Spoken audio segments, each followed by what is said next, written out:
বন্ধুরা, সকাল সকাল এক গামলা সবজি তুলে নিয়ে আমি বাড়ি চলে এসেছি। অবশ্যই আপনাদের দেখাবো কি কি সবজি তুলেছি, কিন্তু তার আগে আপনাদের আমার নিচের বাগানটা একবার দেখিয়ে নিই। দেখুন বন্ধুরা, এখানে কত পুঁই মেজরি হয়েছে, আর ওদিকটাতে দেখেছেন কত লাউ ধরেছে, ছোট বড় বিভিন্ন সাইজের লাউ রয়েছে। আর এদিকটাতে রয়েছে চাঁপা, লোটে, শুশনি, খসলা, লাল শাক, সব রকমের। আমার এই যে এতটা জায়গা, এই জায়গাটা জুড়ে আমি সমস্ত রকমের সবজি লাগিয়ে রেখেছি। ওখানে দেখুন কুমড়ো ফুল ফুটেছে, এগুলোতে পালং, মূলো, সাদা মূলো, লাল মূলো, বিভিন্ন রকমের কপি, ওলকপি দেখছেন, সব কিছুই রয়েছে এবং সব কিছুই হতে শুরু হয়ে গেছে। এখন ফুলকপি, ব্রোকলিগুলোও কি সুন্দর হতে লেগে গেছে। বাঁধাকপিরগুলোও আস্তে আস্তে পাতা মোড়া শুরু করে দিয়েছে। তো আমি যেহেতু বেশি কীটনাশক কখনো ব্যবহার করি না, তাই একটু পোকা লাগা শুরু হয়েছে। আর ওদিকে দেখলেন সেই যে রাঙালুর শাক লাগিয়েছিলাম, সেগুলো বড় বড় হয়ে গেছে। আর পেঁয়াজ সাঁইগুলোও খুব সুন্দর হয়েছে, পেঁয়াজ গাছ। আর এই যে 8 রকমের শাকের চারা এদিকটাতে লাগিয়েছিলাম, আর এখানটায় লাগিয়েছিলাম আলু। দেখুন বন্ধুরা, আলুটাও খুব সুন্দর হয়েছে। যদিও অনেকেও বলেছিল যে আলুটা আমার নাকি হবে না, তবে আলুটা দেখছি গাছ তো ভালোই হয়েছে। আর আলুর ভেতরেই দেখুন বিট, পেঁয়াজ এবং বিভিন্ন রকমের কপি, আমি সব কিছুই আলুর ভেতরে দেখুন দিয়ে রেখেছি। দেখেছেন ব্রোকলি, সব রকম যত রকমের শাকসবজি শীতকালীন সবগুলোই আমি দিয়েছি। এবার আপনাদের লাউটা কেটে দেখিয়ে দিলাম। দেখছেন লাউটা কত সুন্দর নরম, একদম নরম মসৃণ লাউ। যেহেতু এই আমি এক হাতে ফোন নিয়েছি রয়েছি আর এক হাতে কাটলাম, তাই লাউটা নিচে পড়ে গিয়ে একটু এই যে দাগগুলো মাটি মাটি লেগে গেছে, দাগ হয়ে গেছে। না, লাউটা কিন্তু খুবই সুন্দর। আর এই যে দেখুন একটা সাদা মূলো তুলে নিচ্ছি, দেখছেন মূলোটাও কত সুন্দর হয়ে গিয়েছে।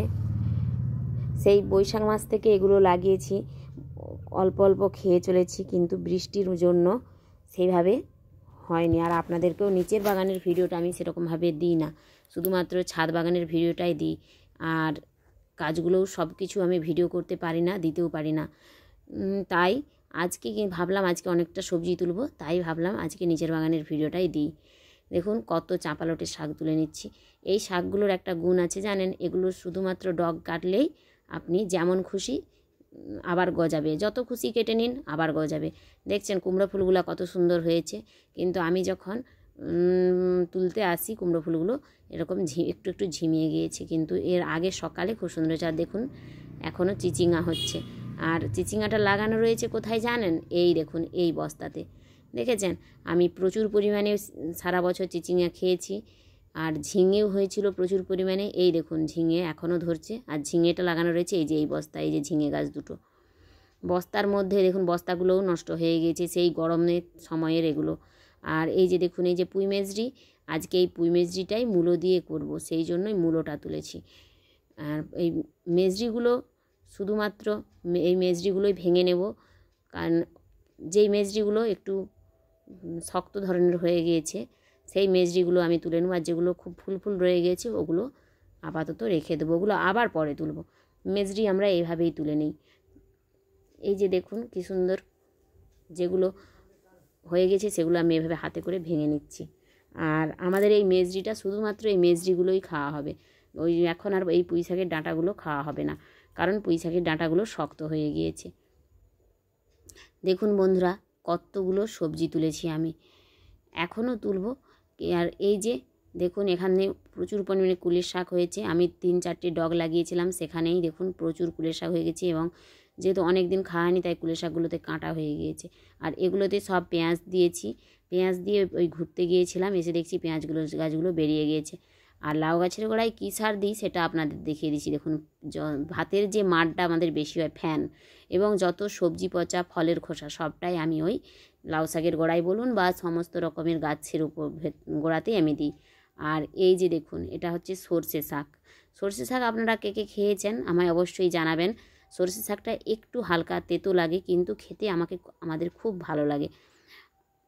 এই শাকটা রান্নার সময় বেশি কড়াইতে নাড়া চলে না, নাড়লেই তেতো হয়ে যায়। সর্ষে যেমন ভাজলে তেতো হয়ে যায়, সেরকমই এই শাকটাও তাই হালকাভাবে রান্না করতে হয়।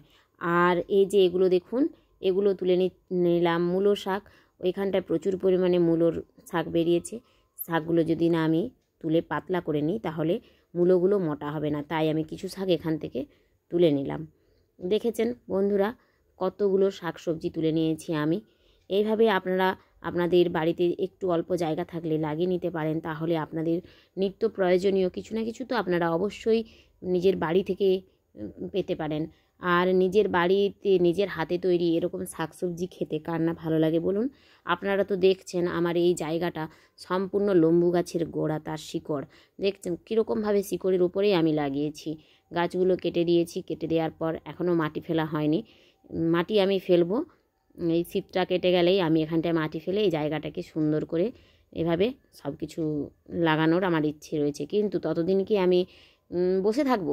তাই আমি সেই জায়গাটার মধ্যেই যা হোক করেই এভাবে লাগিয়ে অল্প অল্প কিছু তো পাচ্ছি। এতে করে আমার প্রয়োজনের যে যতটুকু আমার সংসারের প্রয়োজন, তার আমি কিছুটা হলেও তো আমি নিজের হাতে তৈরি করতে পারছি। এর যে আনন্দ সেটাই আলাদা। দেখুন এই মূলোটাও দেখছেন কত সুন্দর হয়েছে। নাই বড় হোক অন্যদের মতো, তবুও যে আমার হচ্ছে আমি বেশি সার দিই না, বিষ দিই না, যেরকম হয় সেরকমই আমি কম সার বিষ সামান্য খোল, এতেই যা হয় আমি খুব ভালোবাসি। বেশি সার বিষ দিলে দেওয়া যখন খাবো তাহলে তো বাজার থেকেই কিনে খাবো, তাহলে আমার এত কষ্ট করার প্রয়োজন কি বলুন। এবারে আমি এগুলো নিয়ে বাড়ির পথে চলে যাব। আপনারা সবাই ভালো থাকবেন আর সুস্থ থাকবেন। আমার ভিডিওটি যদি আপনাদের ভালো লেগে থাকে তাহলে অবশ্যই আমার চ্যানেলটিকে সাবস্ক্রাইব করে আমার পাশে থাকবেন, আবার আমার সঙ্গে থাকবেন। ধন্যবাদ।